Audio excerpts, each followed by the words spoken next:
All right, the Americas, pre-Columbian empires, the colonies, and this is going to look at the European colonial empires, and this is going to be part 4. So we're going to look at the other European colonial empires. We've kind of looked at Spain more than anybody else. So you also had New France, and New France was established in Canada and along the Great Lakes and the Mississippi River. So Canada and really what they used to call Louisiana at that time. So New France never became as populous as the Spanish or the English colonies, and that's kind of why the Indians liked the French more than the other two groups. So it consisted of a handful of towns and a series of trading outposts. And French missionaries arrived in the Americas to convert the Native American Indians into Christianity. And by the end of the 17th century, French territory covered almost 3/4 of North America. The region continued to attract French explorers who found that the region contained valuable fur-bearing animals, especially beavers, and these pelts were greatly desired by Europeans for making hats. So that was a big deal to have a beaver skin hat. So it was big money. So a lot of these Frenchmen came over and became fur traders. All right, so you also had New Netherlands, and this is based on Henry Hudson's exploration, and the Dutch controlled most of the region around present-day New York. And they set up a successful fur trade, just like the French, with the native peoples of the Hudson River Valley, and they called their new colony New Netherlands. The Dutch government gave control of the colony to the merchants of the Dutch West Indian Company, which people did sometimes back then. So it's run by a company, not really run by a country. And in 1624, 30 families came to settle in Fort Orange, which is present-day Albany, which is the capital of New York today. And more settlers arrived the next year and established a second fort on the tip of Manhattan Island. And they named the settlement New Amsterdam after the Dutch city in Amsterdam.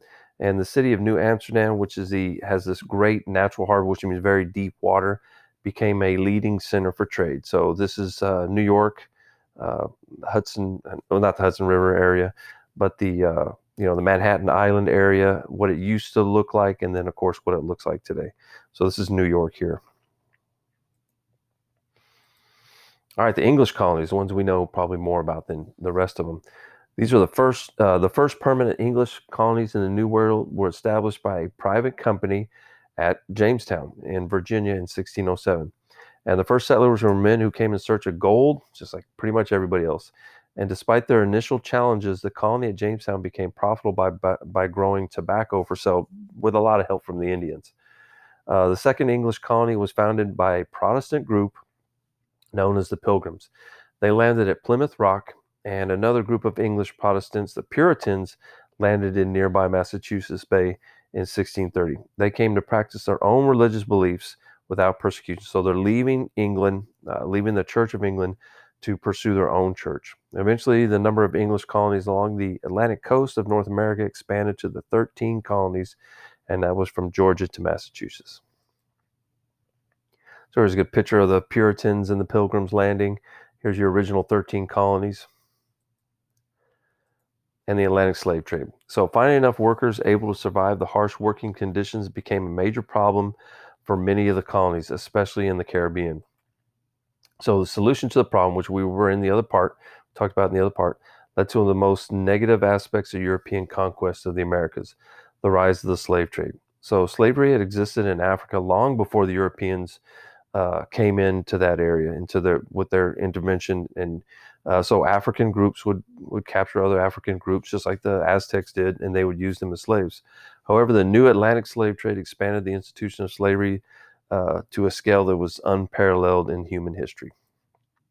So enslaved people were usually captured by powerful African tribes in raids on their neighboring villages.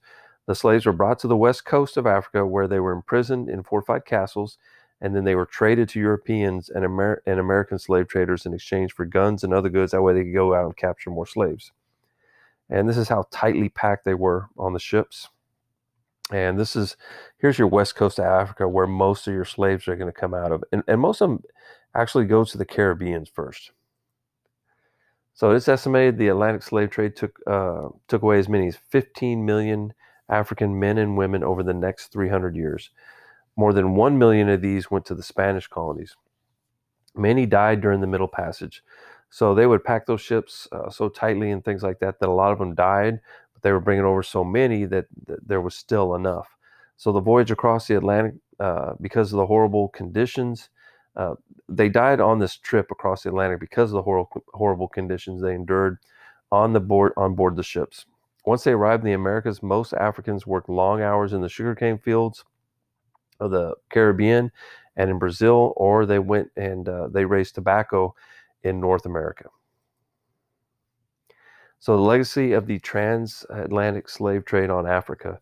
So it encouraged African warfare. So if you could go out and capture other groups, you can make more money and you could get more guns and capture more groups. So they ended up competing against each other. So the slave trade encouraged tribes to go to war with each other, to obtain slaves and trade for European guns, rum, and other goods. Disrupted African culture. The slave trade destroyed much of Africa's rich heritage and disrupted its development. It created a legacy of violence, bitterness, and social upheaval. And the last one, increased cultural diffusion. The exchange of ideas and goods increased. So slave traders brought in new weapons and other goods into Africa, while slaves brought their beliefs, legends, and music into the Americas. So the important ideas for the chapter: the Maya, Inca, and Aztec people developed complex civilizations in Mexico, Central America, and Peru before the arrival of Christopher Columbus. They grew corn and many other food crops unknown to the Europeans. They developed their own calendars, mathematics, and engineering skill. The Renaissance spirit of inquiring things, wanting to see these new things and new technologies like the compass, encouraged Europeans to engage and oversee exploration in the 1400s. Columbus's first voyage led to the first encounter between Europeans and Americans. Not really, but uh, the that one that lasted for a long time in 1492. This encounter led to the introduction of new foods, livestock, and diseases in both hemispheres, known as the Columbian Exchange. The Spanish conquest of the Aztecs and Incas led to European colonization of the Americas, the introduction of Christianity, and the death of millions of Native Americans to European diseases. Europe was enriched by the plundering and colonizing uh, the Americas and in the increased trade. European colonization in the Americas had a great impact on Africa. Africans were enslaved and shipped to the Americas in the Atlantic slave trade.